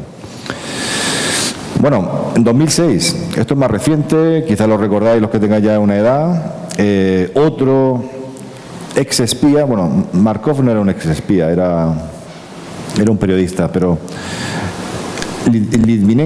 Alexander Litvinenko era un espía que dejó de ser espía, y parece ser que empezó a filtrar documentación al MI5, a los servicios secretos, los de James Bond británico, otra vez en Londres. Londres está saliendo aquí mucho, ¿eh? Bueno, entonces, ¿qué ocurrió? Pues que se fue a tomar el café o el té, bueno, si era Londres sería el té, se fue a tomar el té con estos agentes y luego pues había quedado con los suyos, o sea, antiguos compañeros suyos, que también se tomó, por lo visto, otro té. Parece ser que sus compañeros, sus excompañeros, o los contactos que tenían de la Unión Soviética, pues le echaron en su té una sustancia que se llama polonio 210. Es un elemento químico radiactivo. Pero las características de radioactividad del polonio 210 es que emite radiación alfa. ¿Eso qué es? O sea, cualquier elemento radiactivo puede emitir 3 tipos de radiación: alfa, beta y gamma. La gamma es muy penetrante, atraviesa prácticamente las paredes y salvo muros de hormigón o el plomo no lo para casi nada. La beta también es muy potente, pero la radiación alfa, la misma piel o una hoja de papel, la para. Ahora bien, si tú eso te lo tomas, a nivel celular, cuando tú estás en tu cuerpo, lo que hace esa radiación es quemarte prácticamente por dentro. Litvinenko, tenemos el antes y el después. Murió al mes, o sea, al mes sabiendo que habían sido envenenados con una sustancia radiactiva y que se estaba muriendo. Y estuvo agonizando, no, porque estaba lúcido, muriendo prácticamente, y duró un mes. Bueno, la radioactividad la descubrió Marie Curie, la gran científica que siempre hay que recordar. Y el polonio, ella también descubrió el radio, y el polonio pues le puso el nombre de su Polonia natal. Ella tiene una historia maravillosa, o sea, la historia de Marie Curie, bueno, maravillosa y tristísima, porque su marido, Pierre Curie, murió atropellado por un carro de caballos. O sea, ella entró en una depresión brutal. Luego ella se enamoró de Langevin, que era un hombre casado. Le hacían scratches porque decían que ella se había ido con un hombre casado. Eso en París. O sea, sufrió, aparte como mujer, siendo de las figuras más importantes, porque es la única mujer de... Bueno, la única mujer, no, la única persona que tiene un premio Nobel de Química y otro de Física.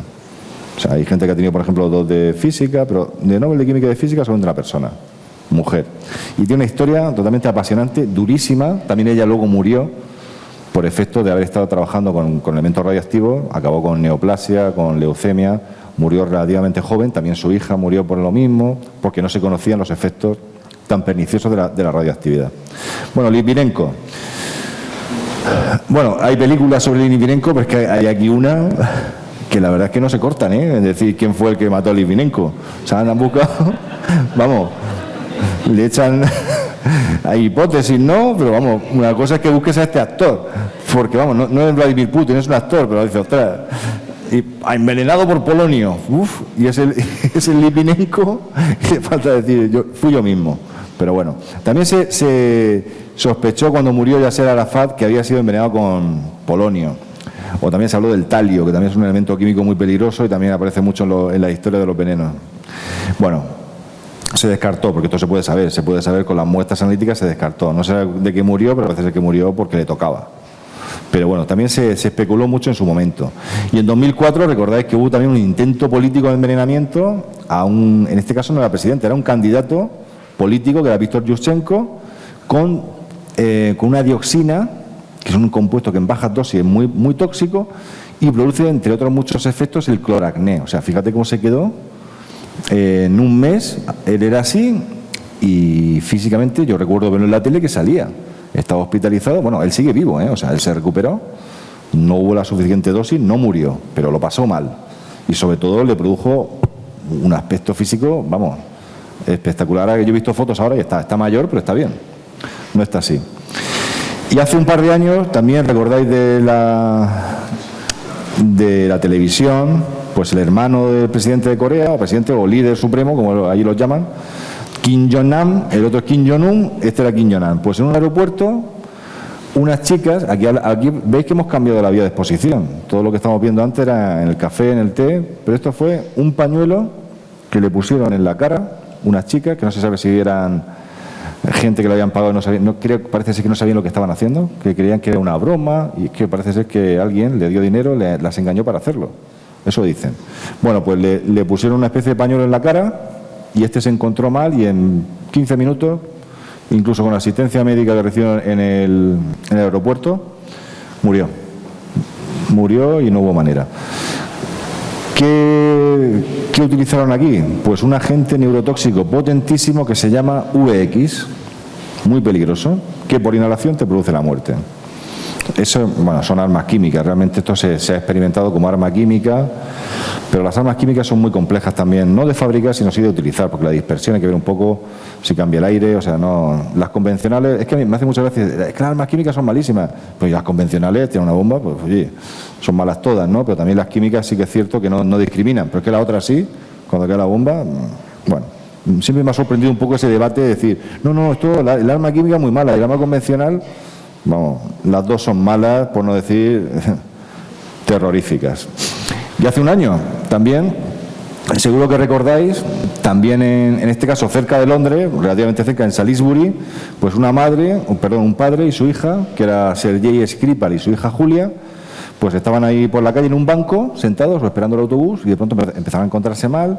Parece ser que se cruzaron con alguien que los roció con un agente químico venenoso. También Skripal era un antiguo espía de la KGB. No sabemos si aquí otra vez Putin está de por medio, pero hubo un conflicto diplomático entre el Reino Unido y Rusia. Recordad que hubo movida.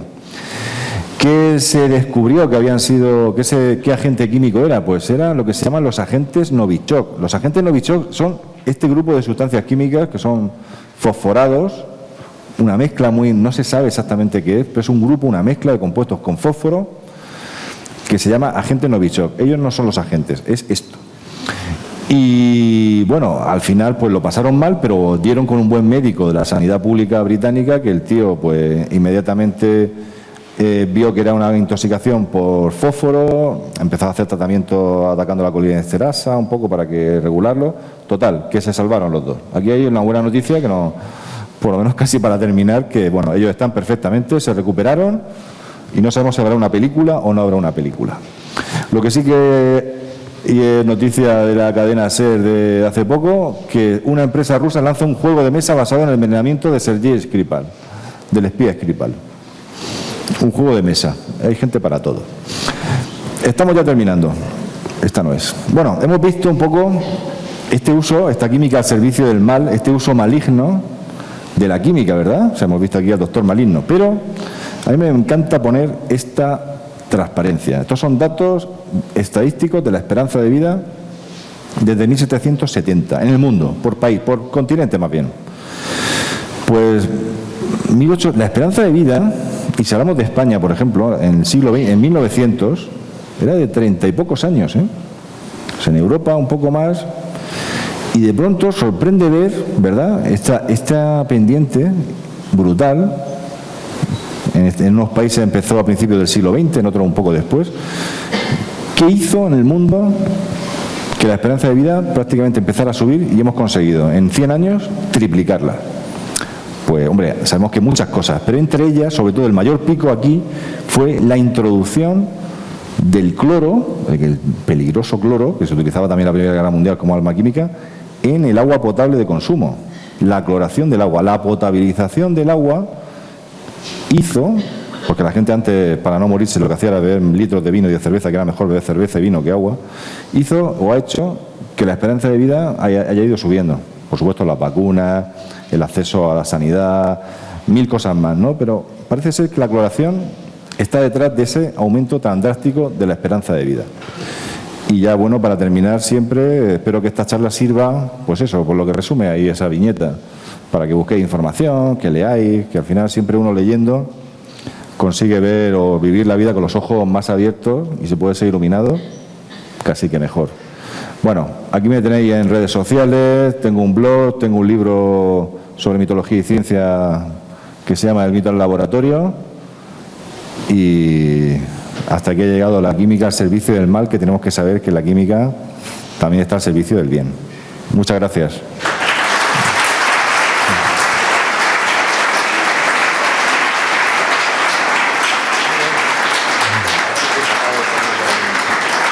Si hay tiempo para alguna pregunta, o si no, tomando. Alguien empieza una pregunta, quiero decir, ahora vienen las comidas de empresa, ahora viene la cena con los familias, con los cuñados y tal, no ha traído muestras. No. Y sí, no, eso. Preguntas a Dani. Yo no iba para espiar, ¿eh? Hola, buenas. Hola. Bueno, yo creo que la pregunta que debía hacer es la que siempre te harán. Sí, sí que la veo venir. ¿Qué de verdad tiene el tema de los antídotos? Bueno, creía que era otra, pero bueno. Bueno, por supuesto, los antídotos que de verdad tiene, hay antídotos para casi todo ahora mismo. O sea, hay antídotos para muchísimas intoxicaciones. Ahí está todo muy documentado. Incluso la ricina, que no había antídoto, ahora lo hay. Lo que pasa es que no es que sea tan fácil como decir, yo te doy una cosa y te doy una cosa que te lo bloquee, no. Son procesos más bien médicos, ¿no? De a la gente engañar al cuerpo, depende del compuesto químico que sea, del veneno que sea, por así decirlo, pues unos son provocar vómito, otros son introducir carbono activo para neutralizarlo, otros son meter un antagonista del efecto que te produce. Un ejemplo que hasta hace poco se hacía era la intoxicación por metanol. Sabéis que lo que veis vosotros en el vino lleva etanol, lleva 2 átomos de carbono. El metanol lleva un átomo de carbono. Pues si en procesos de adulteración de ciertos alcoholes había metanol, el metanol te produce en el hígado formaldehído, y ese formaldehído afecta al nervio óptico, te quedas ciego y luego te mueres. Que a veces ha salido en la tele que ha muerto gente por intoxicación por metanol. Pues si alguien se sospechaba que había sido o envenenado o intoxicado por metanol, el antídoto era darle etanol. Ahora ya no, ahora hay otras alternativas. Pero era darle, pues yo qué sé, me llegaba el tío y empezaba, pues saca el vodka. Y empieza a meterle, dice que se nos va a morir de emborrachado, no, se va a morir de lo otro. ¿Qué hacía entonces? En esas enzimas procesaban y arrastraban un poco ese formaldehído para que no fuera perjudicial. Pero bueno, los antídotos existen para setas, para 1000 cosas, intoxicaciones sobre todo infantiles, y tenéis el teléfono siempre en cualquier envase de cualquier cosa del Instituto Nacional de Toxicología, que si alguna vez pasa algo, te dirán cómo actuar. Vale, gracias. De nada. Sí, por aquí hay otra. Espérate, es que le anda el micro uno. Luego aquí. Sí. Hola. No he comentado nada de la veratrina o la alquilidad de la veratrina. Yo que lo estudié, la veratra o veratrina. Bueno, hay tantos. Es un álcali. Hay tantos compuestos, un alcaloide. Pero supongo que en la historia no habrá habido envenenamientos. Era simplemente eso, pues se acordaba de algo de la eso. estrinina tampoco, hay muchísimos. Podríamos estar aquí toda la tarde elegido, pues eso, desde el pasado hasta aquí, pero hay muchísimos. Vale, gracias. De nada. Espera, Juan Pablo.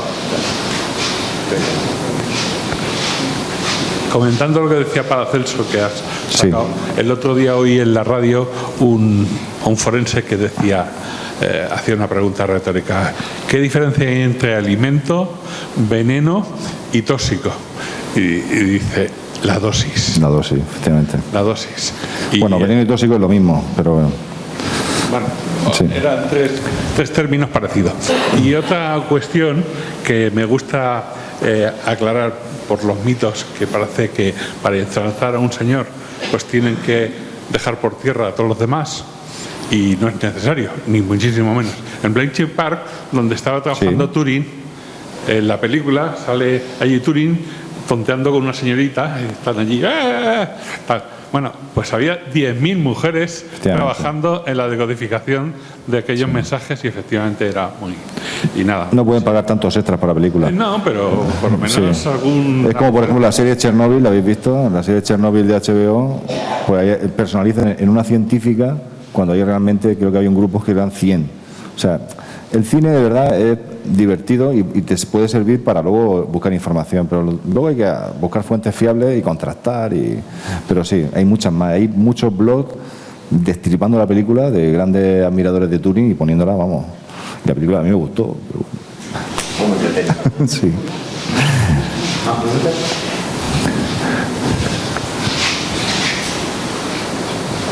¿Existe el veneno no detectable? Esta es, mi mujer se ríe. Esa es la pregunta que estaba esperando. Esa es la que yo estaba esperando. ¿Es del pueblo este señor? Quédense con su cara.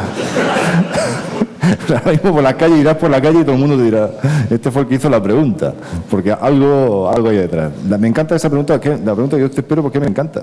Claro, si hay algún veneno indetectable, no lo sabemos. No lo sabemos porque no lo sabríamos. Pero ahora mismo, con las técnicas de toxicología forense o las ciencias forenses, Prácticamente sí se sabe, se puede saber, se puede identificar. O sea, ya hay técnicas suficientes de cromatografía, técnicas analíticas de todo tipo para detectar un envenenamiento. O sea, posiblemente no lo haya. De hecho, si lo hubiera, habrían muertes raras inexplicables. Viene al hilo también de hace unos años, en Alcalá de Guadaira, en Sevilla, de pronto una familia muere, la madre, la hija creo que no, la madre, el padre, un hijo, sobrevive una hija, estaban comiendo y de pronto murieron 3 personas, creo que fueron 2 o 3, no recuerdo, en Alcalá de Guadaira. Y durante una semana fueron todo especulaciones. Se descartó la intoxicación alimentaria por botulismo, que podía ser. Era lo primero que pensaba, esto han comido algo mal, que estaba en descomposición. Y luego yo seguí el caso, y además conozco gente del Instituto de Sevilla que me lo contaron luego, de toxicología. Siguieron el caso y, bueno, empezaron a investigar cómo se hace. Esto no es como el CSI, vieron que era una familia muy pobre, que recogía tapones para luego venderlos. Y en estos tapones que encontraron vieron algo raro. Siguieron un poco de esos tapones donde podían ser. Y por lo visto lo que ocurrió fue que recogiendo estos tapones, en el cuarto de baño que tenían, había un tapón que dentro le había quedado una pastilla de un plaguicida que es fosfamina, en contacto con el agua. Se le cayó a la bañera, liberó una nube tóxica de fosfina, los mató y claro, o por la ventana o cuando alguien abrió la puerta, ahí no quedó rastro. Ese compuesto en el organismo prácticamente no deja señal, no deja rastro. No es que no sea indetectable, pero no sabían qué podía ser. Hasta que al final dieron con el tema. O sea, siempre la ciencia, que no es perfecta tampoco, pero ahora mismo, si existe, yo no lo sé. Hay gente, hay médicos que te dicen cosas que pueden ser detectables, pero eso no lo voy a contar yo en una charla así, que se está grabando.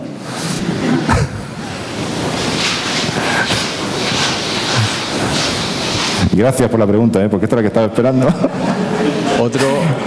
Le digo una cosa, nunca falla, siempre. Yo me hubiera ido triste de aquí de Valdepeñas si no me la preguntáis, me hubiera ido así un poco acongojado. Digo, o sea que tiene un público estupendo. Una duda que tengo yo. Hay un veneno que ha estado muy de moda en películas en los últimos años, que es el famoso curare, que dicen que no deja, ese decían que era indetectable porque... No, sí que deja rastro. Perfectamente. Porque decía, claro, que causaba muerte por infarto o algo de eso. O sea que... Sí, te produce... hay digitoxinas, eso es una cardiotoxina, es una toxina que te produce la parada cardíaca, pero dejan rastro, dejan rastro. El curare deja rastro, se sigue utilizando en la selva amazónica con las cerbatanas para matar, deja rastro seguro. Lo que pasa es que te produce una parada cardíaca. También se habla de inyectar a una persona sal o aire, dejan rastro forense, no toxicológico, pero sí en los órganos, se puede saber. Esto los médicos forenses cuando hablas con ellos te lo cuentan y dicen que sí, que se sabe. En las películas se buscaba, como decía, pues con el curare no se sabe de qué ha muerto y eso. Se detecta, te lo puedo asegurar. Nos hemos criado con SIDA y con Android. Sí. Bueno, luego te comes la carne de la empresa. No pasa nada a veces. La pregunta es buena. Muchas veces hay venenos. Sí, pero a lo mejor al cocinarlo ya se pierden las propiedades. Normalmente si se calienta. Me pregunta aquí. ¿Qué? No escucha el nombre. Tomás. Me pregunta Tomás. Claro, si yo cazo con un veneno o enveneno algo, eso puede pasar a mí. Puede ser peligroso. Realmente, si utilizas, por ejemplo, para matar un animal o envenenas una oveja con estrinina, por ejemplo, que es un clásico también. Ese sí que puede pasar al humano, pero por ejemplo hay otros, como el curare, o otros venenos, otros tóxicos que cuando se cocinan pierden en sus propiedades, cuando se calientan. En este caso la presa suele ser de modo pequeño, es decir, en muy poca cantidad de alimento se concentra todo el tóxico. Puede ser, y puede ser que no llegue a la dosis también, o sea que puede ser que la cantidad para matarlo no hay más luego para matarte a ti. Pero vamos, la pregunta es muy buena. Se habrá muerto inmunes, ¿sabes? De tanto comer. Sí, también, por ejemplo, la yuca lleva un compuesto venenoso si no se cocina. O sea, hay mucho. También las patatas, también la solanina, la patata esa verde es peligroso. O sea, muchas veces la patata verde es peligrosa, lleva solanina y es peligroso. Pero hay que tomar mucho. Y una cosa más, la harina de La harina, sí, lo que puede ocurrir con ese tipo de harina, esa no la conozco. Es lo que se llaman micotoxinas. Puede haber hongos que liberen, además no como la botulínica, pero hay muchas veces en harinas y en levaduras que hay unas micotoxinas que son de hongos o de levaduras que son peligrosísimas. Entonces puede ser. ¿Y harina de pico se llama? De pico. Harina de guijas, harina de titos. Eso no lo he probado, Joaquín. Varios de los que aquí presentes, con eso? cuando estudiábamos en Madrid, lo comprábamos en una ferretería, la harina de guijas que ponían no apto para consumo. Me encanta porque me encanta que me lo cuentes. Y lo cuentes. comprabas en una ferretería porque lo usaban para pegar las Porque sillas. me encanta aprender de vosotros. Yo desconocía eso. Bueno, pero desde el año pasado ya se considera para uso alimentario. Serán las bolsas antiguas que las siguen envasando. Pero doy fe que lo compramos en una droguería en Madrid, al lado de Jesús de Medinaceli. Vale, ¿tienes más preguntas por ahí? ¿Se está animando la gente, Joaquín? Nada.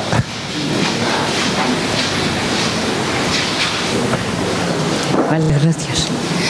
En los tiempos antiguos del Paleolítico, como cazaban con venenos, ¿cómo se deshacían de ese veneno para que no se muriesen ellos, los cazadores? No tenía ningún problema. La cantidad para matar, no lo mataba, el veneno ayudaba a morir, lo que lo mataba era la flecha. Pero como no se conocía el fuego, que el fuego es lo que hace... Sí, ya se conocía el fuego en el Paleolítico. Sí. Lo que muchas veces veis en las películas que están con la cerveza, eso es el Neolítico ya.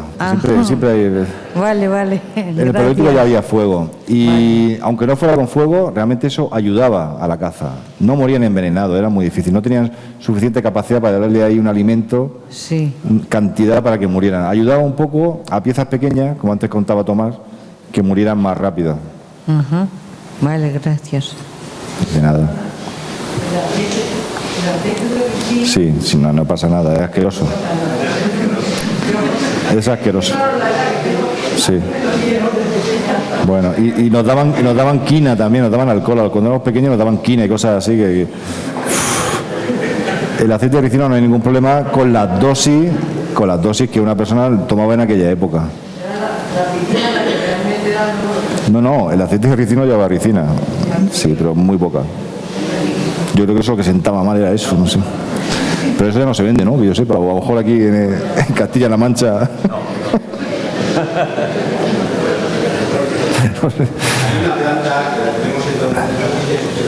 La delfa, sí, muy peligrosa. Sí. Es muy peligrosa la delfa y la tenemos como planta ornamental. Tú tienes, no pasa nada sino... Y además, ¿cuánta delfa hay que tomar? No mucha, ¿eh? A lo mejor un par de hojas te puede sentar mal. Pero sí, son muy peligrosas también, sí. Pues de esas sí tengo.